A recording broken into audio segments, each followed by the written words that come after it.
Good afternoon, everybody. Just letting you know we're waiting for the high-level champion to arrive, and then we'll start the session. Thanks for your patience.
ask people, because he's still 8 minutes away, the champion.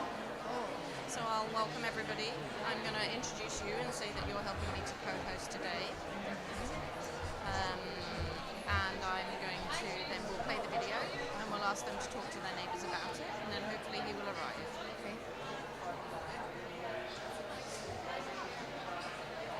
It may mean that we have to reduce the queue.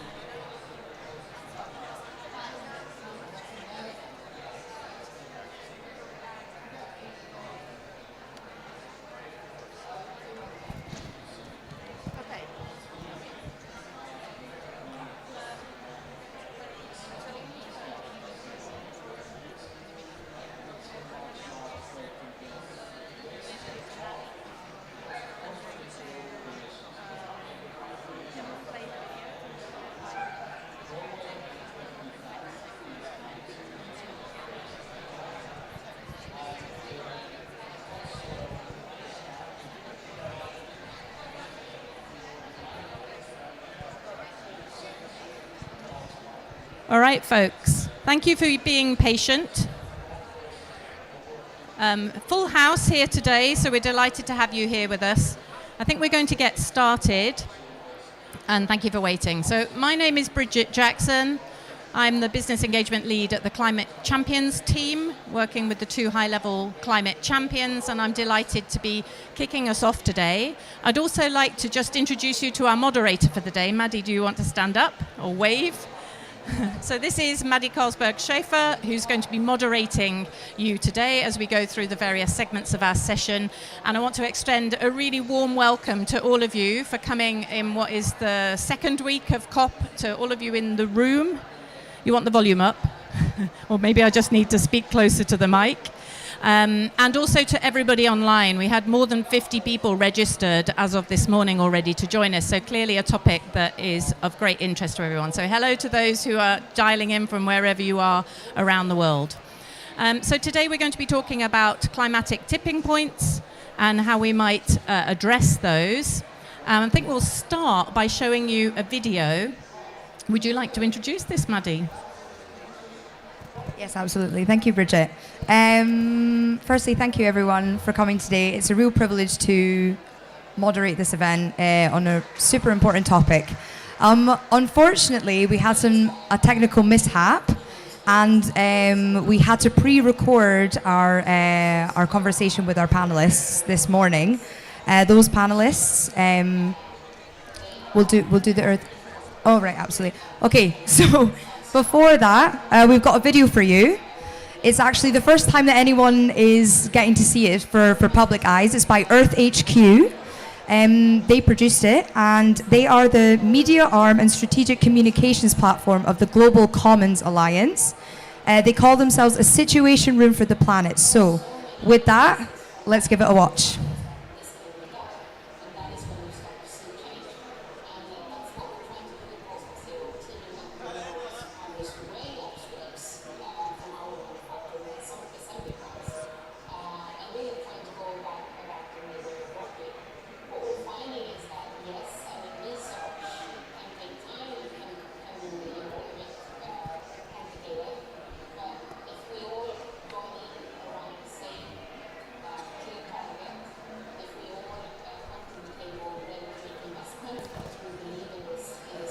Some more technical mishaps. Ooh, yet another. We'll get there, we'll get there. We've been patient this COP. We've been patient, haven't we?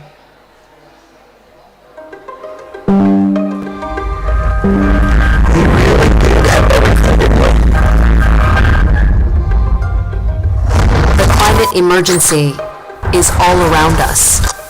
Mega droughts, extreme heat, mega floods, and superstorms.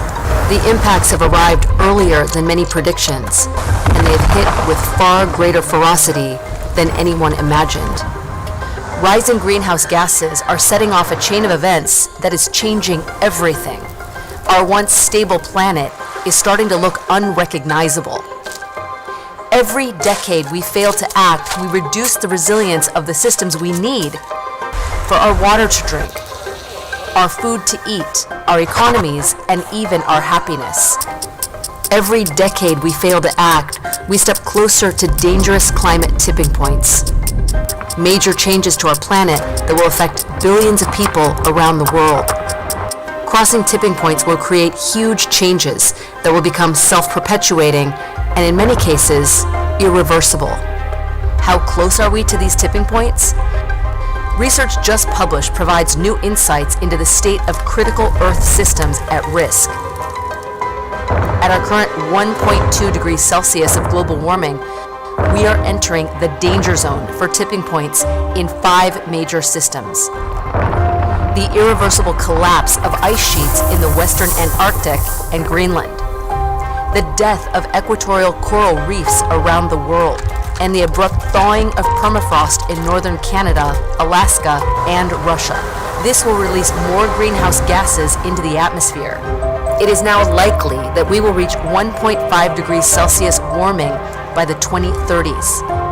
At this level of warming, latest research indicates it is likely we could cross tipping points in 5 more systems.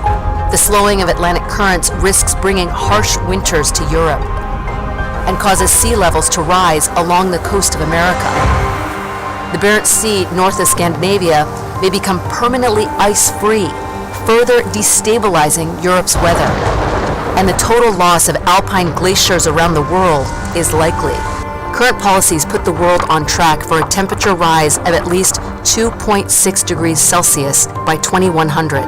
Beyond 2 degrees, we enter the danger zone for major disruption of the African monsoon and for the Amazon rainforest. Tropical forest over vast areas may die out, and the grasslands that will replace them will store much less carbon and biodiversity.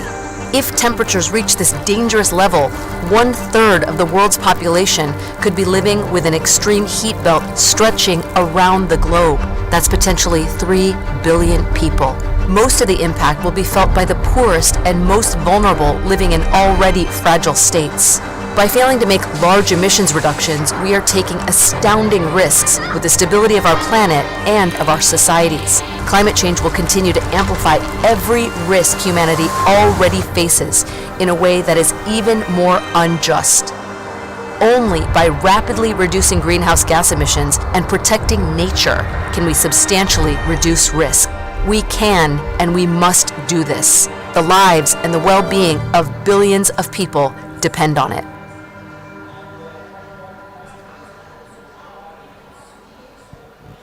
So hello.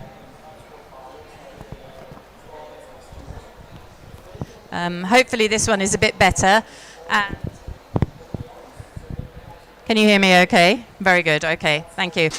Yeah, just bear with us on all of the sound.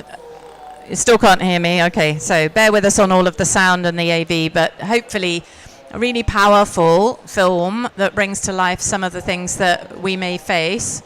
And we wanted just to give you a moment to reflect on that. So if you're online, please just spend a few moments thinking about how you feel about tipping points. And if you're in the room, if you could turn to somebody next to you and share for a couple of moments how you feel about that, then that would be great. And obviously any emotion is fine. Any reaction to it is fine. No reaction to it is fine. But it'd be fantastic if you could just take a moment, pair up with someone and chat to them for a couple of seconds.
Okay. You should stand on this side. So you the camera? Okay. You have to hold the microphone really close to your mouth. And who are the organizers with you? Sorry?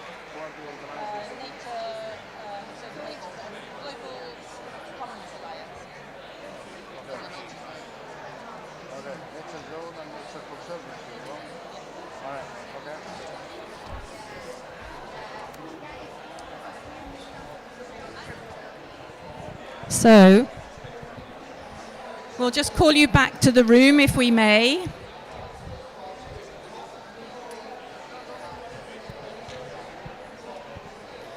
And I am delighted to introduce to you Dr. Mahmoud Mahildin, who is the high-level champion for COP27. So one of the two high-level champions that we all work with and for, and hopefully you've enjoyed some of their events this week, working hard to engage non-state actors. And he's come to give us a welcome address. So I'll pass you over to Dr. Mahildin. Do you want to take that one? It's actually better, yeah. This one is better. Okay, thank you so much. Good afternoon. I'm very happy that you are still with great energy, even hours before the end of the COP. This is very refreshing and energizing.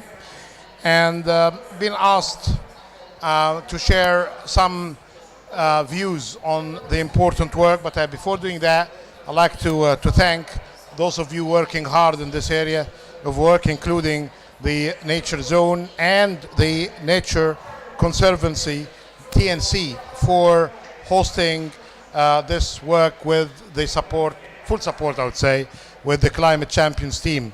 There are many things that my very good team prepared to share that we know something about this issue, but we leave that to the experts.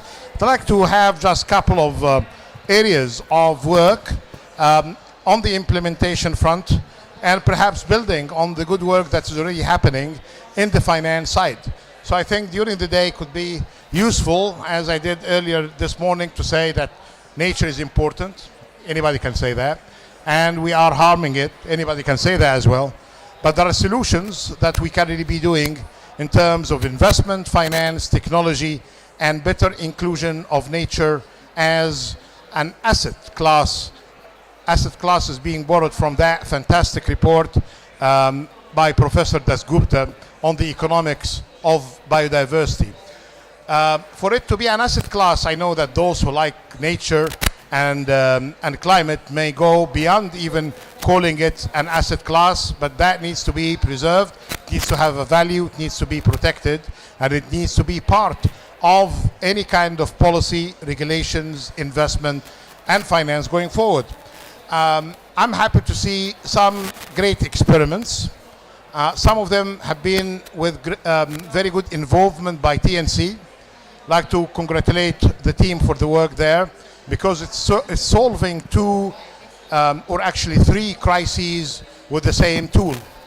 The recent work by TNC in countries like Seychelles, in Belize, and more recently in Barbados on the debt reduction mechanisms. So this is a problem, dealing with debt. Investment of the proceeds into climate-related assets and nature. This is the other two crises that we need to deal with. Without the involvement, simply put, of TNC in the work, none of that would have happened, because we need a credit enhancer with knowledge on the areas of work. Good news is that the three examples, especially the one from Barbados, is encouraging many countries, including in my neighborhood here, to do something similar, to look at their debts, sovereign or with private creditors, perhaps easier with the sovereign as counterparts, and then to start doing the right work by being involved more with the conservancy kind of functions, with scientists working in this area of work, and then trying to bundle deals to debt for debt reduction and invest the proceeds in climate and nature. Sounds complicated, but it happened at a scale, and now we need it to be scaled up. Sounds complicated, definitely, without leadership, but you need really the likes of the heads of these countries to be behind it. As we saw it not very far from here, from the president of Seychelles, for the heads of government of Belize, and from the formidable Maya Motley, the Prime Minister of Barbados. So scientific solutions are there. Good credit enhancement mechanisms are in place if you want to use them, but definitely what we cannot really buy is basically leadership at the local and national level.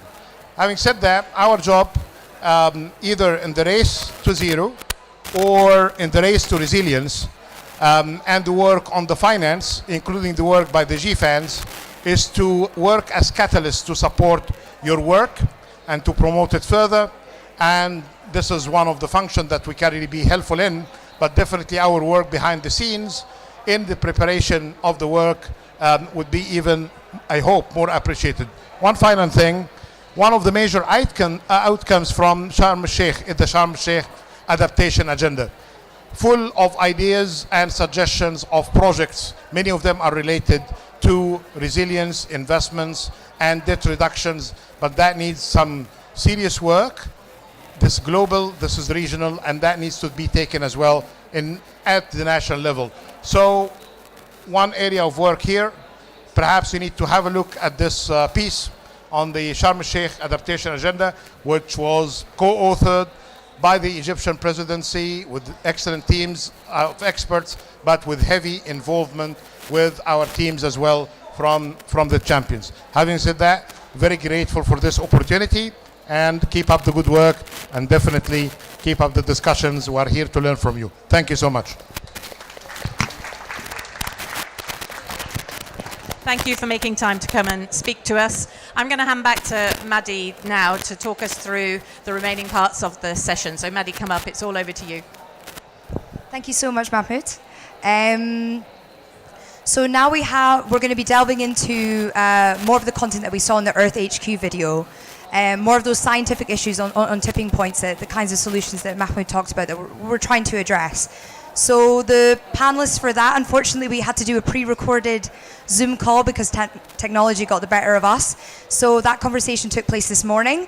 That was with Johan Rockström. He is the director of the Potsdam Institute for Climate Impact Research, and he is an expert in tipping points. And also David Abura. He is the founding director of Cordio East Africa and an expert in climate and coral reefs. So with that, I'd like to introduce that video that we got.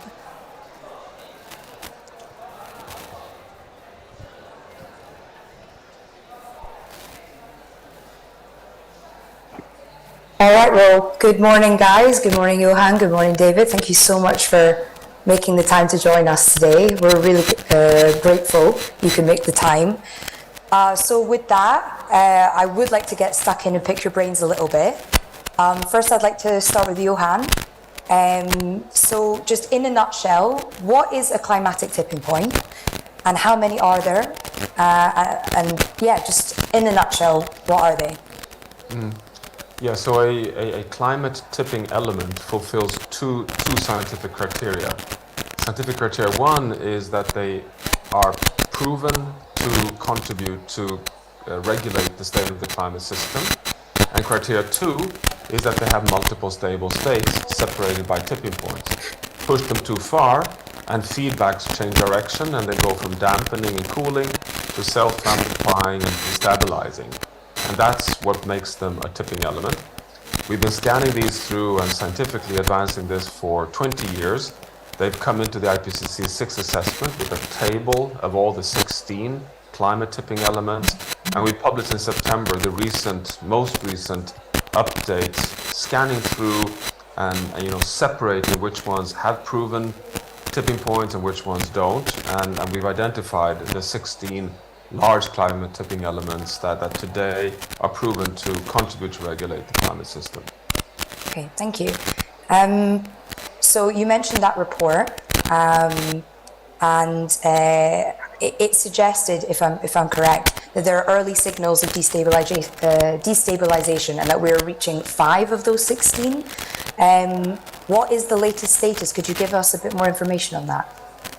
Yeah, so this is the first time that we're able to get a scientific confidence range for temperature levels at which we risk crossing the tipping points. That has never been done before. And you're right, that for 5 of these 16, it's likely that we cross the physical tipping point already at 1.5 degrees Celsius. And number 1 is the Greenland ice sheet, the West Antarctic ice sheet, all the tropical coral reef systems on Earth, abrupt thawing of permafrost in the boreal zone, and the Barents Sea ice. So these are 5 big systems that are at risk of tipping over, and they would have double impacts. One is, of course, the impacts on all future generations of humans and other species on Earth, just the West Antarctic ice sheet and the Greenland ice sheet together hold 10 meters sea level rise. This is not something that would, happen overnight, but it would be irreversible. That's what a tipping point implies. You cross it and you cannot stop the trajectory in the wrong direction. So that is where we are on the assessment today of the risk. The second implication is that it amplifies warming on Earth. So if you cross a tipping point on permafrost, you get methane and carbon release. If you cross tipping points on ice sheet, they get darker, they absorb more heat, and they self-amplify warming. So it's a double risk for humanity to cross tipping points. Okay. And I think you just touched on it a little bit, but people talk about cascades and the domino effect. Could you just clarify what that is and why that matters? Yeah, so this is potentially the most scary part of the tipping element science. It's at the scientific frontier. It's not yet in the IPCC, but there are a number of scientific papers out there now showing that the tipping element systems are interconnected. And the most worrying one is the following, that when the Greenland ice sheet melts so fast, and remember that Greenland and the Arctic are warming 3 times faster than the planet on average, releasing massive amounts of cold fresh water into the North Atlantic. This slows down the one other tipping element system, namely the overturning of heat in the North Atlantic, the so-called AMOC, the Atlantic Meridional Overturning Circulation. This is well established. It's slowed down by 15%, well documented into the IPCC. When that tipping element slows down because of the melting of another tipping element, the Greenland ice sheet, it pushes the whole monsoon system further south, which in turn leads to less rainfall over a third tipping element system, namely the Amazon rainforest, which can explain why we get more droughts and fires and release of carbon and loss of biodiversity in the Earth's richest terrestrial ecosystem, the Amazon. But not only that, when the whole overturning of heat slows down, you have a cascade down to the tipping elements down in Antarctica because you get more warm, saline surface water residing more long periods in the Southern Ocean, which can explain why the West Antarctic ice sheet is melting faster than predicted.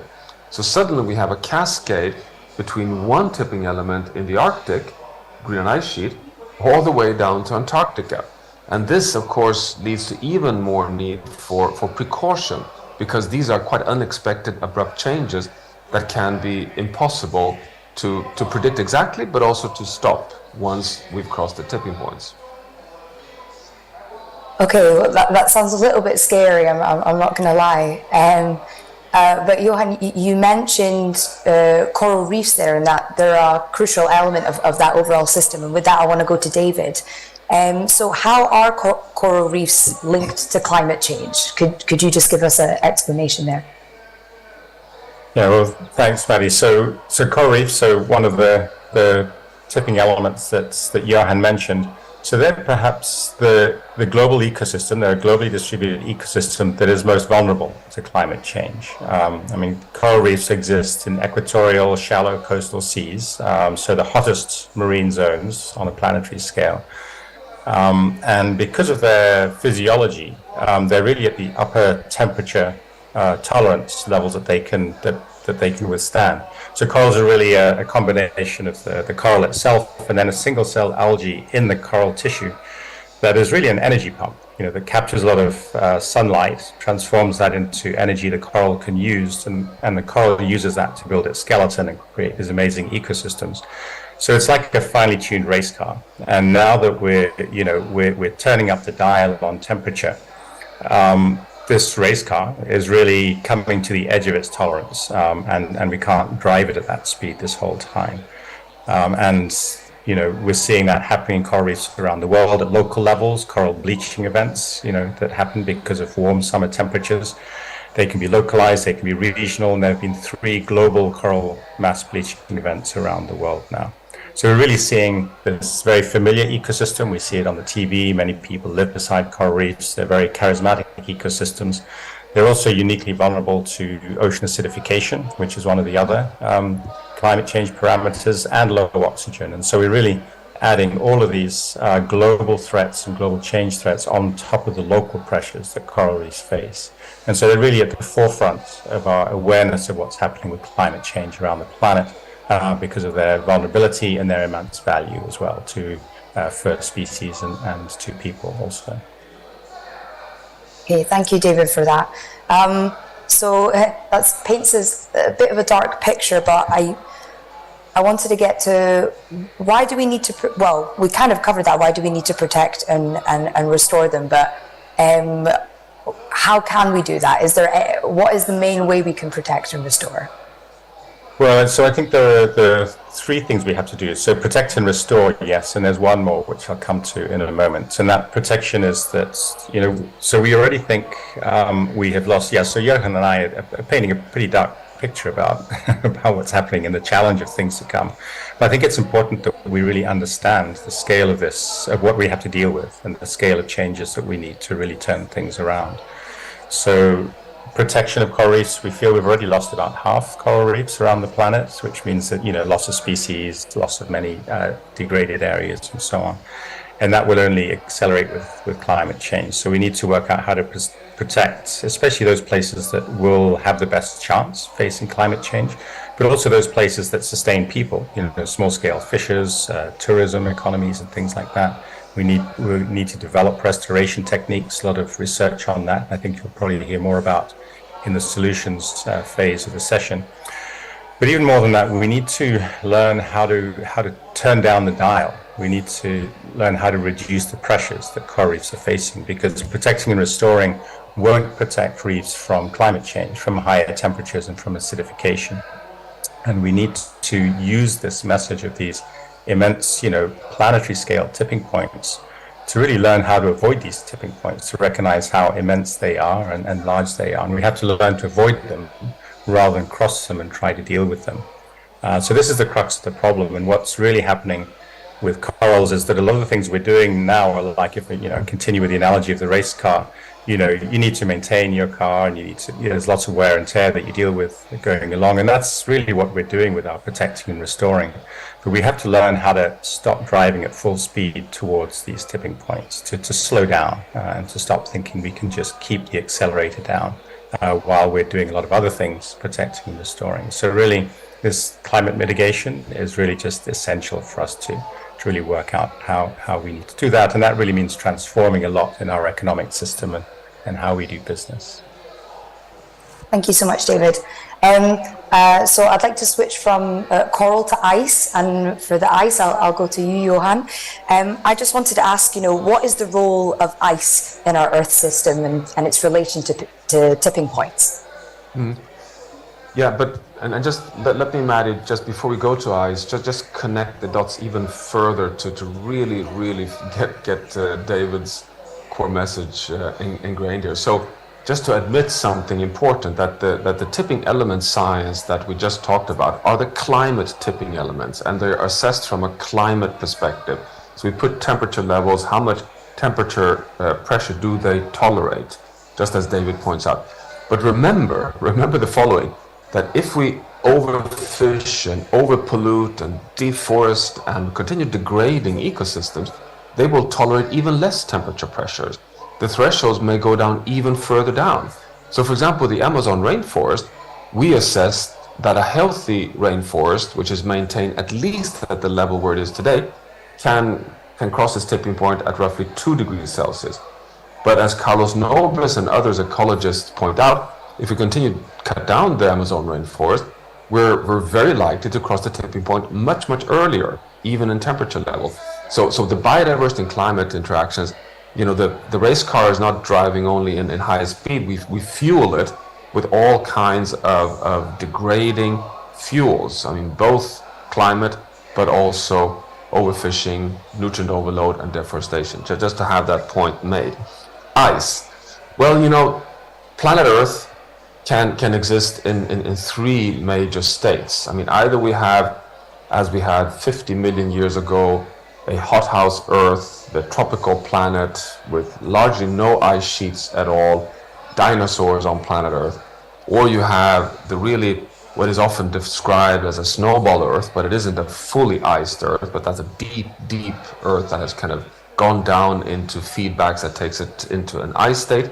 And then you have this sweet spot, what is called interglacials, which is the state that we have been in since we left the last ice age 12,000 years ago. which is a planet that has permanent ice caps in the North Pole and in the South Pole, and it has a third pole, which is the terrestrial glacial areas, and the biggest one is, of course, the Tibetan highlands. But you have permanent ice. What does this mean? Well, it's an equilibrium state. It's an equilibrium state where these caps are reflecting back roughly 90% of incoming heat, and thereby cooling the planet and creating a stable state.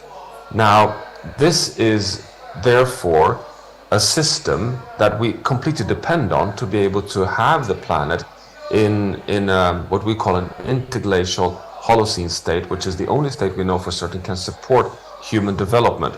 Remember that we've been, modern humans on Earth for 250,000 years. We've lived an ice age, large parts of the time as modern humans on Earth. But it isn't until we come into this interglacial Holocene state with the two permanent ice caps, but with thriving biosphere in between the latitudes of the North and the South, that we have the ability to develop civilizations as we know it. So the ice caps regulate the stability of the climate system as we know it. But finally, they hold together something like 70 meters of sea level if you bring in both Antarctica, inland glaciers, and the Greenland ice sheet. So, they're not only regulating the temperature on Earth and the whole hydrological cycle, they also regulate the livable areas on terrestrial land areas. Thank you so much, Johan. And also that reminder of that we're not separate to our environment as well. We're homing in on David's point as well. So just to round off our session, I wanted to ask just if there's anything very briefly that you would like to say to our audience today who are going to be sitting there at the Nature Zone Pavilion. David, if you'd like to kick that off. Yeah, sure. Thanks, Maddie. I think the last thing to say is that I think what coral reefs will show us is that we need to have a long-term view, right? And what that means is that even we need to try and keep temperature below 1.5 degrees. If we manage that, the thing is we're not going to see the benefits in terms of the response of coral reefs for 20 years because of the lock-in of all these climate features and Earth system features. So we need to make commitments expecting to see benefits in 20 or 30 years. And that's going to be very hard, but it's going to be essential because if we don't have that long-term view, we'll never be able to deal with these tipping elements and tipping points because they do have so much inertia in their systems. We have to learn from this science, really think, 20, 30, 50 years into the future in our planning. Thank you so much, David. Johan? Well, it's quite simple that we have all the scientific evidence that there is no safe climate landing by only phasing out oil, coal, and natural gas. We need to get nature to not only, reduce the pace of loss, but we have to, as David points out, we have to restore and we have to, start regenerating nature so we have a capacity to buffer and dampen the stress and shocks that we inevitably will be facing, but that we also want to have as a toolbox for a stability of life conditions on Earth. That's fantastic. Thank you, guys. So you've got a time issue, and then also it's about restoration as well.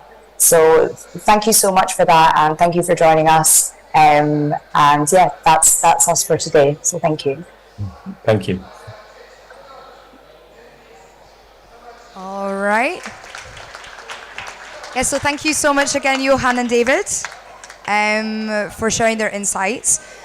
So with that kind of set the foundations there. We've got tipping points, we've got various elements in the climate system, and one of which is ice, and Johan homed in on that.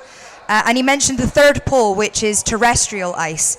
So with that, I would like to invite to the stage a youth climate leader from Nepal to share her perspective on the loss of ice from her personal point of view in the Himalayas. So Shreya Casey, can I call you up to the stage? It's a pleasure to have you with us. If you'd like to take center stage, if you don't mind. So Shreya is a climate justice activist from Nepal who's seen the loss of ice firsthand. She's also a Global Choices Arctic Angel, one of over 50 incredible young women who are collaborating to pressure policymakers to act with urgency to protect our planet, with a special focus on the Arctic and Antarctic. So I'm delighted to invite her today to share her thoughts.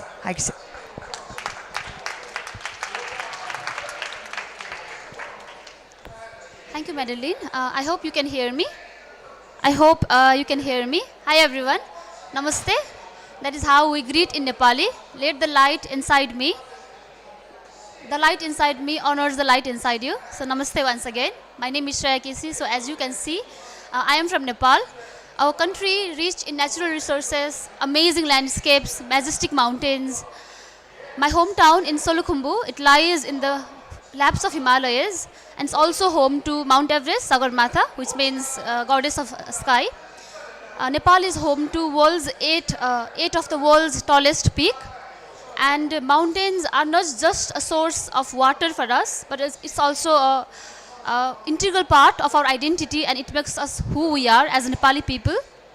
Over the past 24 years, I have seen dramatic changes in the climate. With more than average rate of warming in the Himalayas, glaciers has melted and made the snow covers has also melted. My grandfather, he used to trek to Dudkunda Lake, which means Milk Lake in Nepali. It sits 4,600 meters above the sea level, and it holds special religious importance to both Hindus and Buddhists. But as I said, with more than average rate of warming in the Himalayas, now there are more than, before there were not too many lakes, but now there are more than 100 lakes in that area. And we, the people who live in the downstream community, we constantly live in the fear of being washed away, drowned by those glacial lake outburst floods. It does not only affect our lives, livelihood, and the hardly built developmental infrastructures, but also washes away our hopes and dreams, and also pushes a whole generation of young people backward, like me, like us, all of us. So the problem is critical. And my love for my hometown, for my community, it drives me to be a part of Arctic Angel, which is a group of all women-led, all youth-led, intergenerational network, where we work together to pressurize world leaders to take urgent action to protect our planet. And therefore we have called for a 10-year moratorium, which calls to stop all the activities that impacts the fragile Arctic Ocean by banning the seabed mining, systemic test, and also gas and oil exploitation in the Arctic region. In 2019, I don't know how many of you know that, in 2019, Jakob Stoer, please excuse my pronunciation, all of them came together in Iceland to to commemorate the loss of a glacier named Okiayuk, glacier also named as Oke Glacier, which was around the age of 700. And if we see in 1890, around in the time of 1890, the glacier covered the area of 17 square kilometer. But in 1986 around, as you can see in the picture, the area was much smaller, and in 2019 its area was 0.7 kilometers. So because of that, the Icelandic Meteorological Organization had to declare, has removed it from the glacier status, and because it is not moving and it is dead. So that is the case from Iceland. But in our home countries also, I have witnessed the loss and death of many glaciers. Unfortunately, we don't document, we don't mark the loss of glaciers in my country. But of course, I'm sure that if we go on counting, the numbers are very large, and it of course is very frightening.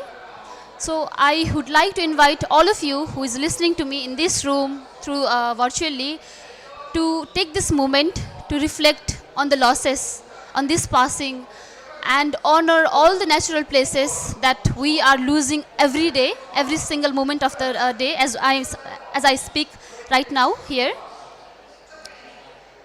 From the devastating floods in Pakistan to even heat waves in Europe to droughts in Africa to devastating landslides in Nepal, everything is connected, and I think it starts with the loss of Arctic ice. Therefore, we have to see this problem from a whole systems approach. As a youth climate justice activist for the past 6 years, I have been doing everything that I can from activism to advocacy to working with the decision-making table to everything, I am doing my part. So my question for you, who is hearing me here right now is, are you doing your part? Let's work together to preserve this amazing, awesome, wonderful, special yet fragile Arctic place, and it will protect humanity at last. Yeah, thank you. Thank you, Shreya. And if you could actually, if you don't mind, read out this letter that was on a plaque laid at the dead glacier of Uk. Yeah, thank you, Madeline, for reminding. I'm sorry I forgot to mention this. So, as I mentioned before, when the glacier was declared dead, a plaque was unveiled, and the message written here is, I will read this message. A letter to the future. Okiakuk, Oke, is the first Icelandic glacier to lose its status as glacier. In the next 200 years, all our glaciers are expected to follow the same path. This monument is to acknowledge that we know what is happening and what needs to be done. Only you know if we did it. August 2019, 415 parts per million carbon dioxide. Yeah, thank you. Thank you so much, Shreya, for reminding us why we're here. This is so important. And I mean, I hope it's not all so dark. I want to shift from this, but bearing that in mind, but shift from this to, you know, what are the solutions? Can we stop glacier melt? So yes, with that, we have a presentation by Kelly Wanzer. I'd like to invite you to the stage, Kelly. Hi. Yeah. So Kelly Wanzer is the Executive Director of Silver Lining, which is a non-profit organization dedicated to ensuring society has sufficient information and options to ensure climate safety within a decade. So this presentation is a condensed version of a TED Talk Kelly gave a few years ago at the TED World Summit in 2019. So it's a pleasure to have you with us and give this version of the talk today. Thanks, Kelly. Thank you, Maddie. And thank you, Maddie and Bridget and the Climate Champions for organizing this rather groundbreaking session here at COP, where we're talking about things that have been hard for people to talk about. I especially appreciate your comments, Shreya. It's hard to look at these things up close and to honor what's happening. So I really appreciate that. My organization is focused on near-term climate risk, and I started my journey by asking scientists questions like we saw this morning, which is, you know, what is the kind of risk that we're facing in terms of increased heat stress on the climate system? So bear with me if I have technical issues, because I'm moving my own slides here. But to remind everyone that greenhouse gases are the cause, but the immediate stress on the system is trapped heat energy. And that'll come into play in the things I'm about to talk about. And we had a really good guide posts through what's happening with that heat stress. So we know that it's causing big changes in natural systems. This is actually a chart from the paper that Johan referred to that's showing where the risk factors are in these tipping points. And what you can see, these temperature lines are targets, the Paris range, where our policies are likely to hit and where we are currently. And you can see where those tipping point risks are landing. So we have really meaningful risks in the not too distant future of crossing those thresholds. And yet, we don't have a disaster risk reduction strategy for these kinds of risks. So where I come from in the United States, we have a global disaster risk management strategy for one kind of big environmental risk, which is a large global scale asteroid collision. And we spend $250 million a year roughly. Some of you may have seen in the news that we started to redirect the trajectory of asteroids and test this. And what's really interesting about this is the odds of that kind of risk in the next 50 years are about 1 in 20,000. So we have a $250 million a year program for that risk. There's another macro risk that we have in the United States with a large supervolcano that's located in the west. We've had some meetings and we've developed an actual plan to mitigate that risk, although it's not funded. And then we have the kinds of global catastrophic tipping point risks that the scientists talked about, lots of them. And currently today, we don't have planning underway and we don't have budgets in place to look at these things from a disaster risk point of view. And what I've learned in our work in Silver Lining, where we work very closely with the UK Met Office, where some of those scientists are based, experts in the United States, is we haven't invested fully what we could in the information that we need to do a better job of understanding these risks and planning for them and preventing them. And I'm going to talk to you about some of the things that scientists have started to look at. So if you have these kind of risks in a near-term time period, and the time period that we're most worried about in Silver Lining is the next 30 to 40 years, where the IPCC projections are telling us that in every scenario for emissions, the climate system will continue to warm. So whatever risk we have today gets incrementally higher over the next 30 or 40 years, and we need faster acting possibilities than emissions reductions for addressing that. So there are a variety of things that scientists have started to look at, and there were a couple of big global assessments about them, including different ways of removing carbon from the system and different ways of removing heat energy from the system, ranging from small to big, and different ways of mitigating some of the impacts to try to protect the systems. So we're starting to see some of these being looked at in small ways. Things like putting reflective beads on the surface of the ice to see if you could reflect enough sunlight to locally mitigate what's happening to the ice.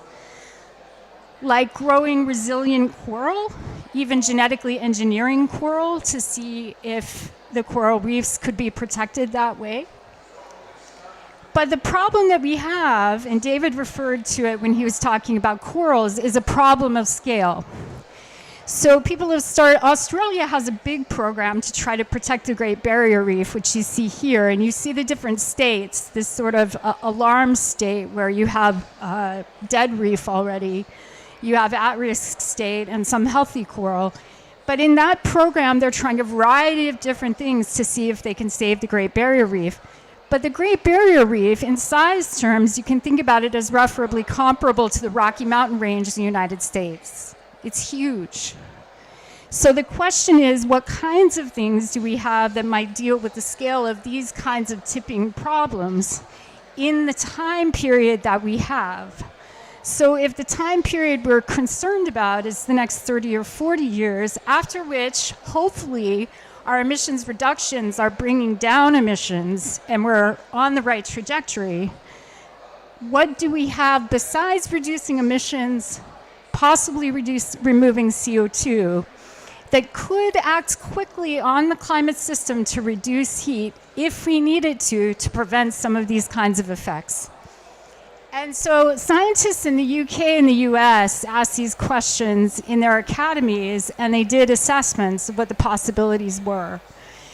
If you needed to reduce warming at scale in the climate system within a decade or even a few years, if you had the capability. And where they landed was one of the ways that nature does this, which is the reflection of sunlight from particles and clouds in the atmosphere.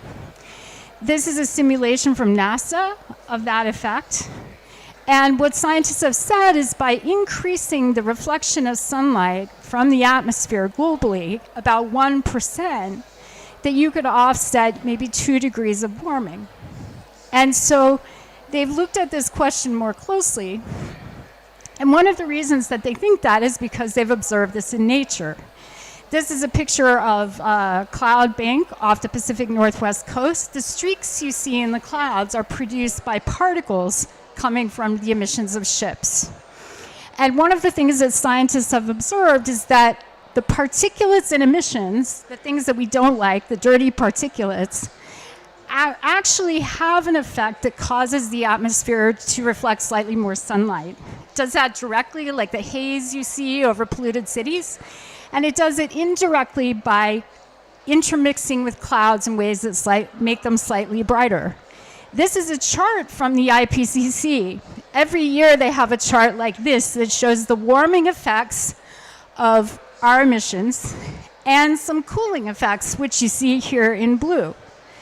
These cooling effects are created by what they call aerosol particles, mixing with clouds or reflecting sunlight directly. Today, scientists think this effect is happening somewhere between 0.5 degree and 1.1 degrees C. It's offsetting warming that we would otherwise see. So one of the things that I'm saying when I talk about these ideas is that a dirty, unplanned variation of reflecting sunlight from the atmosphere with particles is already happening. And so one of the things that scientists have proposed is, are there ways we could study this effect and see if it might be useful to do intentionally if we needed to reduce temperatures for a temporary period of time while we bring down emissions. So the ideas for that, a few folks have started to work on, including people in Australia, where they're trying to imitate the effect of what you saw, the streaks from ships, but using sea salt particles as mist generated from ocean water. This is an actual study that they're doing in Australia with technology that was invented in California to try to generate this type of mist. There's a huge amount of science that needs to be undertaken to understand this. So this is very early, and the study is very tiny. It's sort of, the equivalence of the emission from one ship. Now, the approach here is called marine cloud brightening. So the idea that goes with it, I don't know if I have text, let me see, I don't. The idea that goes with it is that these particles enter into clouds, they make them slightly brighter. You seek out patches of clouds where this is likely to be more effective in ocean regions. And if you were to brighten, select regions of clouds equivalent to about 4 or 5% of the ocean surface, you might be able to offset a couple of degrees of warming, in theory. And the scientists who look at this will say there's a huge amount of uncertainty. And there's an interest in studying this, but there is not a clarity as to whether or not it's a good idea. So that is one idea that they have, but it has interesting implications related to the impacts people have started to see, especially with respect to storms. So one of the things that happens if you brighten clouds, you cool the water in the air in the region of the clouds. And it might have applications for cooling the water in the air in the regions of storms. So this is an area of potential study. And I think I mentioned about the global cooling effect, and now I'm going to talk about the most prominent form of this reflective sunlight effect that scientists have proposed. And it's based on what's been observed when very large volcanoes have erupted. When the volcano Mount Pinatubo erupted in 1991, it was a big enough volcano, forceful enough, that it sent material all the way into the outer layer of the atmosphere, the stratosphere. And when it does that, the material stays and circulates in the stratosphere. And what scientists observed is that it actually had a global planetary cooling effect. This is a chart of global average temperature, where temperatures fell about 0.5 degree C, and they were gradually restored to their previous state. And one of the things that's happened that's relevant was what they observed that happened to Arctic ice. So this is the Arctic ice record of the same period. And what you can see is that the period after the volcano erupted, there was a recovery of Arctic ice. And then as the particles fell out, the ice record gradually restored to its trajectory. So these things are now something that scientists are looking at to study as to whether or not there might be a more controlled, more environmentally friendly, and safer way that you might leverage that same capability to cool the climate for a period of time to prevent some of these catastrophic effects. I'm going to skip over this for the sake of time, and I'm going to focus on the key message with regard to this. there aren't many options for reducing warming in the climate system quickly if you really need to, because there are thresholds that you shouldn't cross that aren't safe enough for many people on the planet to cross. This is the category that scientists have said has the most promise, and this is the area today that has the least research. And it sits in an area of uncertainty that we have about the climate system. So the really important thing that people in my community have talked about is the need for research in order to understand the processes that underlie these things, including the one that we're producing accidentally, in order to project the relative safety of what might happen with impacts with or without these techniques, what might happen with tipping points with or without these techniques. And really importantly, to provide research capacity to allow people around the world, and especially scientific experts in different countries, to have the funding and the technical capability to look at these questions directly for themselves. So that's our concern here. I'm really pleased and honored to be able to share this with you. I'll leave off by saying we're going to go into a discussion of how the world might look at these techniques and make decisions together about them. And it's a really important area of justice that we find a way to do that in a way that people can have shared information and a truly well-informed and equitable way of weighing in. One of those ways we've seen in action, I was at the meeting of the Montreal Protocol on the protection of the ozone layer last week. It's a very science-based mechanism that has been very effective in protecting both the ozone layer and reducing a form of greenhouse gases that's causing a lot of near-term warming. So we do have some examples where society can do these kinds of things well. And we're optimistic that if we produce information that we can make decisions about these things together. So I wanted to thank Maddie again and everyone here for looking at these questions, and I'll turn it back over to you. Thank you so much, Kelly. Thank you. So if you'd like to take a seat on the second chair. All right, so lots of information, I'm sure. Some of this might be new to some of you. So with that, I'd like to introduce a panel session just to discuss some of the barriers and other considerations of these emerging technologies and just solutions in general to address those near-term climate risks. So we have, of course, Kelly Wanzer. And also, if there are any questions, please hold on to them. There will be an opportunity to ask our panelists those, any queries you may have. So with that, I'd like to introduce to the stage Vanil Narayan. Hi, Vanil. If you'd just like to take a seat wherever, yeah. Vanil is the program manager for the Investing in Coral Reefs and Blue Economy program with the UNDP Pacific office in Fiji. Also, we have Dan Badansky. Hi, Dan. He is the Regents Professor of Sandra Day O'Connor College of Law at Arizona State University.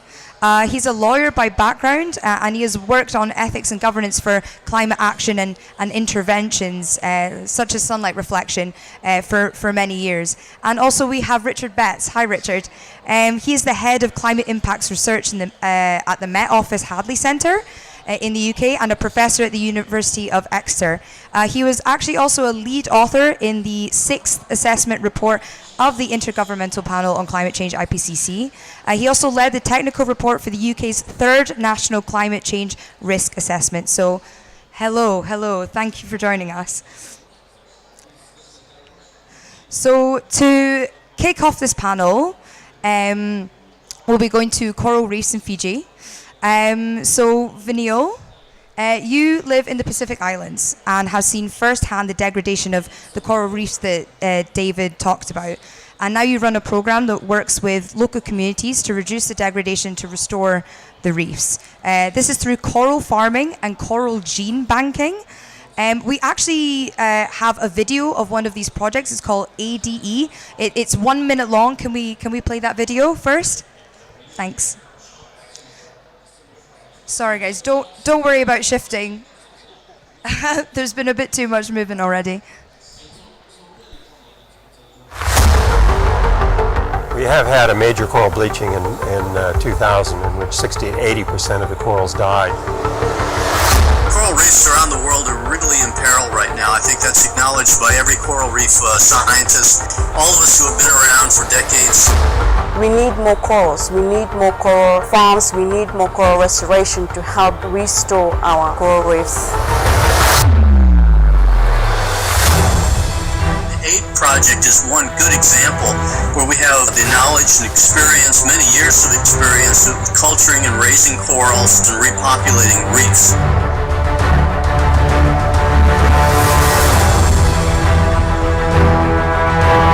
We were learning the science, we were learning what it takes to make this happen. We know now, over the 10-year period, we have learned all these pieces. Now is the time to scale it up. Fantastic, thank you. So, Vineo, that work looks incredible. It looks arduous, however. And that video shows the scale of the work to be done. But, so in terms of, upscaling that, what are the main issues to your mind? How can we really lift this off? Thank you everyone, and I hope you can hear me. Before I sort of get into the challenges and stuff, let me set some perspectives per se. And so, for small island developing states, particularly those in the Pacific, we really don't like to be considered as small states, but largely large ocean states. And so, in particular for Fiji, in terms of the size of its EEZ, or Exclusive Economic Zone, it is the 26th largest country in the world.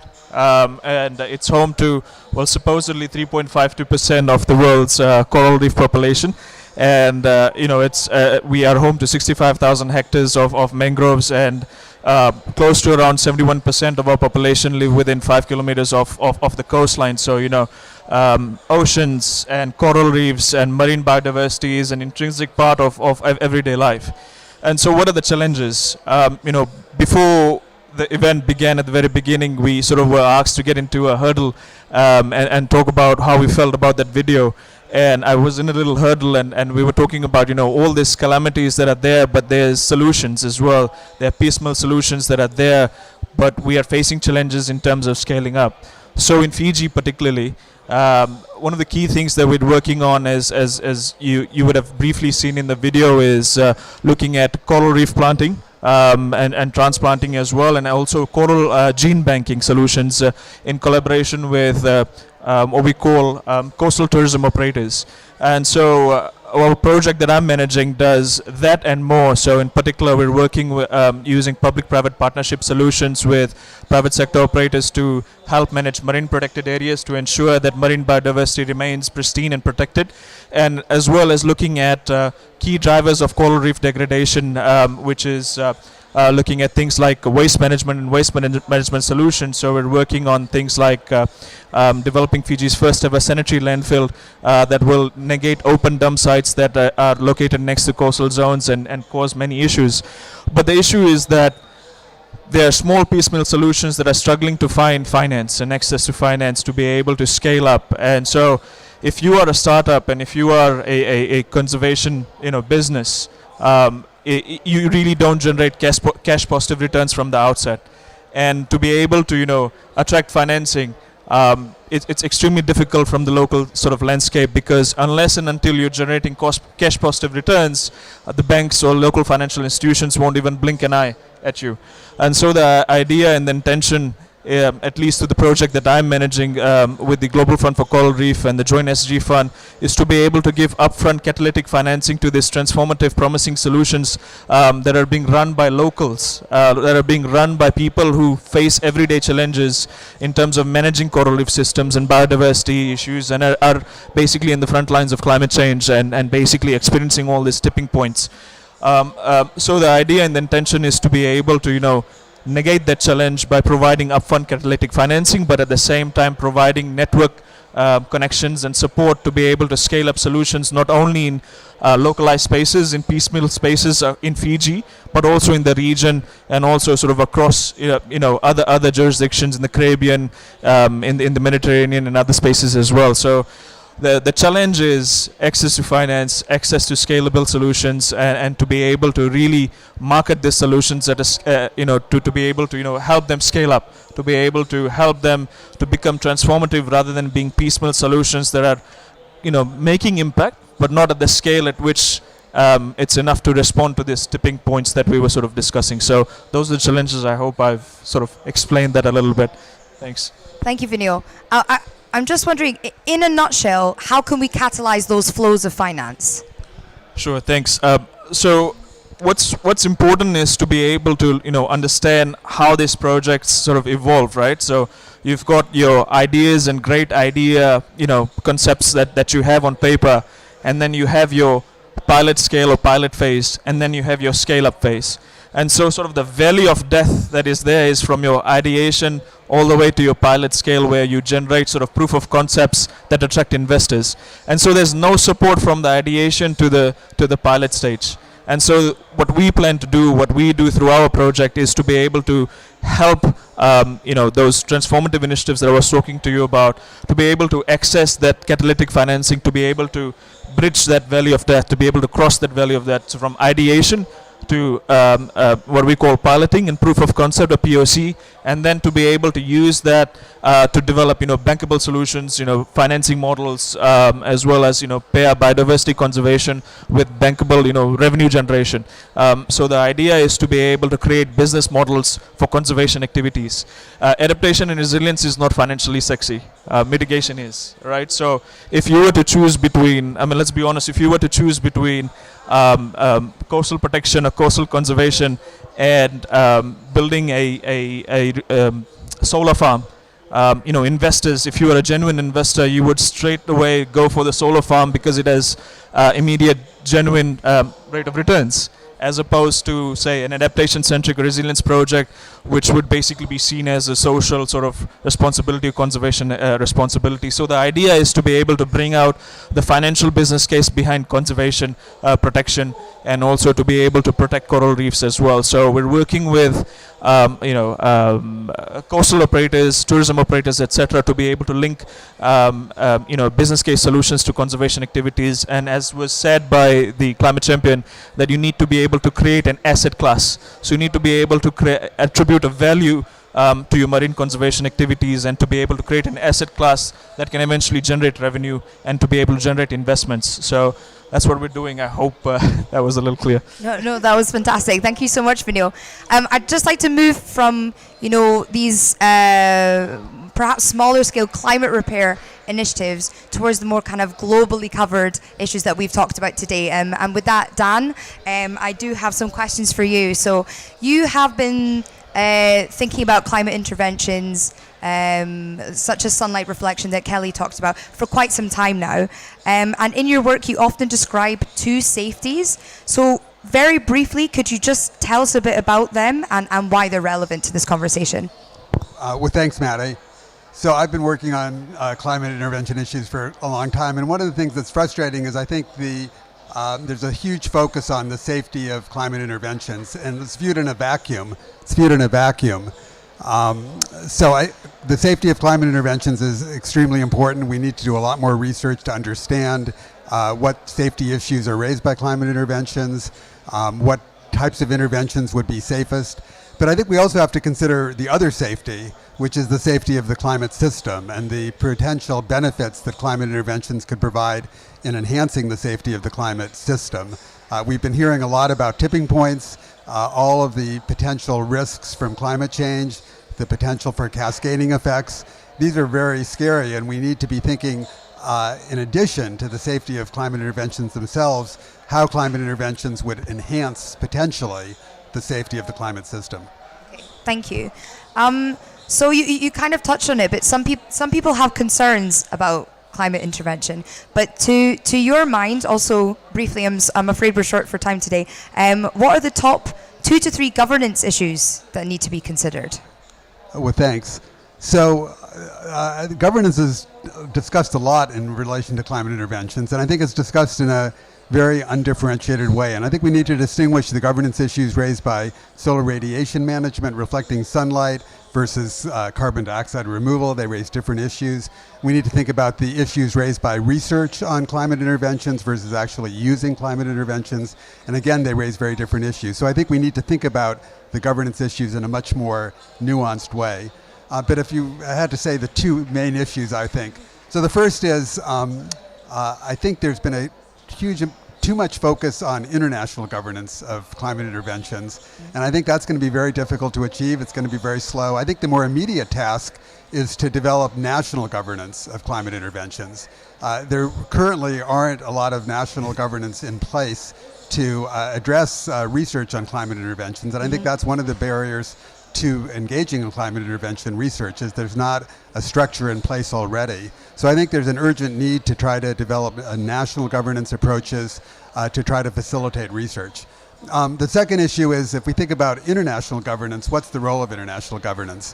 One of the most prominent proposals is to prohibit research on climate interventions until we have some kind of international governance of use. And I think that's very dangerous approach, because really it's going to be extremely difficult to develop international governance of use of climate interventions. And if we say that's a precondition for research, you're essentially saying we're not going to do any research ever. And I think that's not a good idea, because we need to understand much better the effectiveness, the feasibility, the safety of climate interventions. And I think trying to put in place international governance mechanisms that would make it impossible to do research is not a good idea. I think instead the focus should be on how can international governance facilitate research and promote it by developing cooperative research programs like under the World Climate Research Program that will promote transparency, that will promote collaboration between scientists, that will promote assessment so that research is engaged in a responsible way.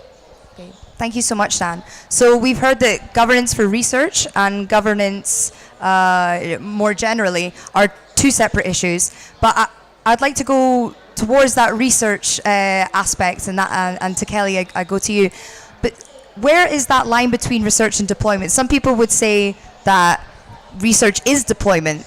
Can you demystify or clarify that in any way? Well, I'll point to Richard as well, because they do some research on these topics at the UK Met office in Exeter University where he works. But kind of where the rubber hits the road is often in these outdoor studies, like the picture I showed you in Australia. And really where, in order to understand these things, you do need to look at the highly localized effects, like what particles at what scale can you produce locally, and how do they play out right there in the local system, so you can plug that into model simulations that then tell you what the environmental effects might be. And this type of research happens today in ocean and atmospheric research, where they do release studies of toxins and pollutants so that they can get a handle on what these things might do at scale. So that level of research, that research grade stuff, is really important. But it's quite different than the kinds of things that would operate at a regional or a global scale, which would require big investments and big engineering. So there's a lot of science and research that can happen at very tiny scales that we want to do right now, so that then they inform lots of collaborative decisions about whether you build anything and do anything at larger scales. Thank you, Kelly. You kind of touched on it in your presentation that there is some initiatives or governance initiatives already going on now. Is there, for what you just talked about, is there? Could you tell us more about what's going on in UN bodies that could have the potential to help us in this area? Well, Dan referred to one of them, the World Climate Research Program. And a big aspect of research is looking at existing data on how clouds work, on how the stratosphere works, and then model projections of what these things might do. And those can be done in collaboration with scientists from different countries. So there's a new lighthouse effort in the World Climate Research Program, which is part of the UNFCCC, to start international cooperation among scientists, to link them together, to do more studies, like the ones I showed you, of how these things might play out in a variety of ways, how we might improve the models, how we might look at impacts. So that's one thing. Another very significant thing that happened last week was in the Montreal Protocol. scientific assessment panel, they're the ones that look after the health of the ozone layer, and they've been very successful. For the first time, as I believe in a UN assessment, they have a whole chapter on these sunlight reflection techniques as they pertain to the stratosphere, the outer layer of the atmosphere, and looking at what their risks are and looking at what we might need to do to study them. So they have scientific expertise that's particularly relevant to these atmospheric sunlight reflection questions.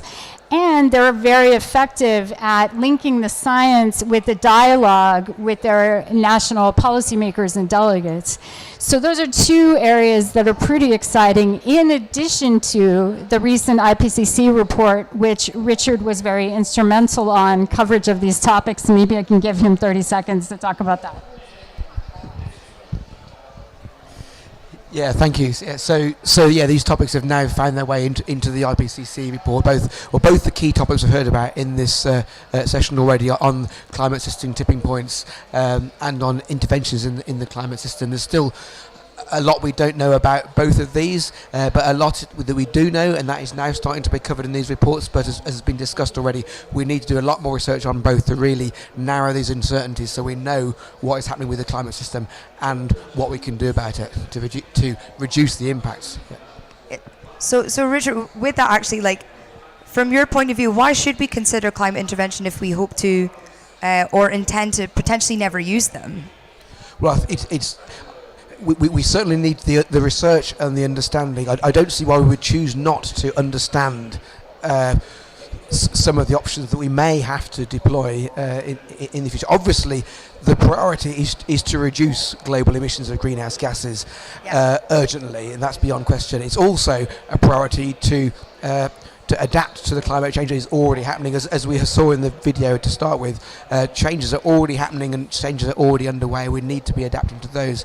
But we don't know the true consequences of what will happen if we continue to keep putting greenhouse gas emissions into the atmosphere. We're clearly not reducing them fast enough. So we do need to understand other approaches.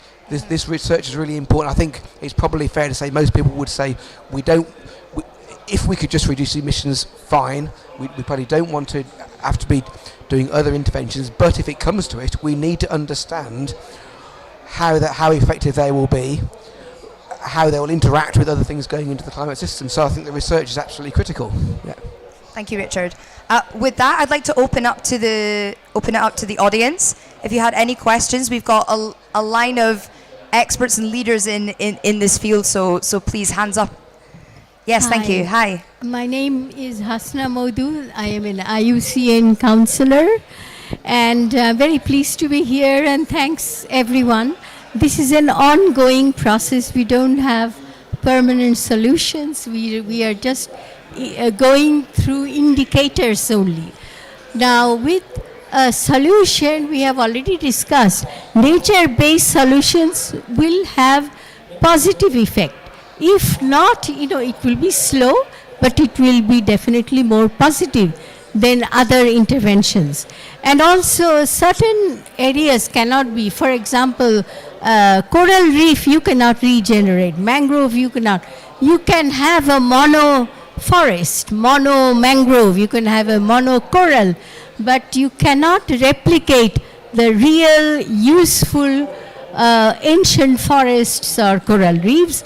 So to keep that in mind, I would think that we should have a moratorium on development in these very fragile ecosystems, including Nepal, Antarctic, Arctic, and it should be absolutely respected by all states who want to control and develop, particularly mining and in deep sea.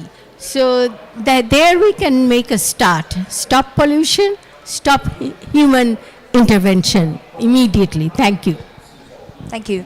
Do any of our panelists have a response? Kelly? Well, I'll take a quick moment to say thank you for that, because I think the scientists in the beginning talked about, the stresses on the system are compound. And so we buy ourselves more time if we relieve some of the other stressors coming from development, from pollution, and so on. So I appreciate your point with these delicate systems that are close to the edge now. How do we keep them from tipping points? One of the ways is we have to alleviate whatever stressors we can. Thank you, Kelly. I'd like to take, if there's time for 2 more questions, I can take them together and then switch over to the panelists. Who else, did anyone else have their hand up? I saw a few hands. All right. Last call. Oh, we've got one over there actually. Hi. Thanks. Sorry, I had to stand up. No problem. It was painful to sit down all the time.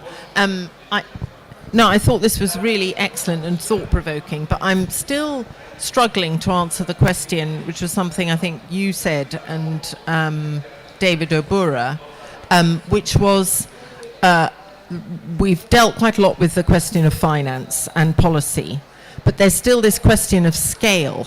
So a lot of what we've seen, and I'm based in Africa, and so I deal quite a lot with the question of scale on a huge continent, is still incredibly small scale. And I just wonder if there are any brief comments about that, or should we be much more honest and say with the current approaches we've got, especially in the nature-based ecosystems, we need to acknowledge that we're not, scale may not be possible. Please comment. Thank you.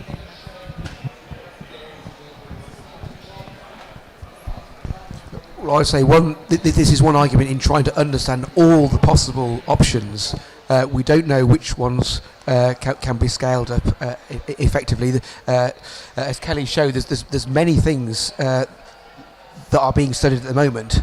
Some of them may work at scale, some of them may not, and we don't really know. So again, we need to look at all the things and understand which ones are potentially a goer. I guess I would say, I think we really do need to understand the safety and feasibility so we can assess the different options. Some of them, I think, could be scaled fairly quickly if they prove to be safe, effective, feasible, such as ocean fertilization. So if ocean fertilization proves to be effective in sequestering carbon in a permanent or long-term fashion without harmful effects on the marine ecosystem, I think that could be scaled. I think the problem is we're not doing enough research to be able to answer those questions so that we know which of these different approaches is going to be the best to pursue. And quick point from me is that you need to be able to answer the question: why isn't your solution scalable? Is it not technically viable, or is it not financially viable, or both? And so from our end, the things that we are doing in Fiji, we want to be able to depend a large amount on R&D and research and development to be able to back up, the narrative we put to potential investors to be able to help to scale. So a lot of times we see that there's this different narrative about conservation and protection and nature-based solutions, which is pretty much oblivious to investors and financial solutions and financial dialogue. So we speak the different languages. So the idea is to be able to bridge the divide by using research and also by using what we call financial brokers that help to bridge the language divide. So is it a technical issue, or is it a financial issue? And if it's both, then there are solutions, and we're actually doing that in Fiji. We have this target to be able to invest about up to $10 million Fijian in US dollars into the solutions we're doing, and leverage an additional 50 million to do that, to be able to scale up. So that's the sort of solutions we're working on, technical and financial. Okay, thank you so much for your question. And thank you to our wonderful panelists. We're moving on to the last section of today. So yeah, thank you so much, guys. If you'd like to take a seat on the floor, but yeah, thank you again. So yeah. So with that, I'd like to call it to the stage Joshua Mponsam. Hi, Josh. So Josh is a Ghanaian environmental activist, and he's actually the climate lead at the office of the UN Secretary General's Envoy on Youth. So we're just going to close the session with a bit of an informal conversation. do we ask the questions, or it just goes? Well, actually, I'd just like leave it to the floor to help us close the session. Josh, thank you. Thank you, and thanks everyone for staying through and for this very insightful presentations and conversation from Dan, Kelly. So to close up, I would say that it was very impressive to have Shreya here today. I think that was really something that we should all appreciate. And that is because most often the case studies we use to serve as an argument to do the work that we do are coming from grassroots voices who we do not get a chance to meet on an everyday basis. And that letter to the future was really powerful. And I think that when everyone reads that letter, it makes you think, what can we do differently and what can we do more? So Shreya, I really thank you for being here with us, and thanks to the organizers for making that possible. I think that as a young person, as someone who works with young people globally, and working on climate change for some time, we've come on a journey. We've come on a journey where we believe that we have to mitigate significantly from day one. We knew that the way to stop the climate crisis was mitigation, and we had to do that. But we have been slow in doing that. We've been talking about mitigation for long, and every graph shows us that we are still not meeting the 1.5 degrees target. But meeting that target is really essential. And to avoid any of these tipping points, we have to meet it. Now, the good thing is that we know we can do that.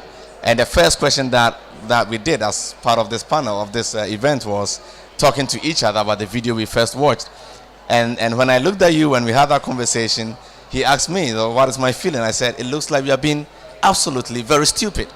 Because we know where we are headed to, we know there are potential solutions, but we are so stuck in our own ways that acting on those solutions at the scale that matters is seemingly impossible in our head.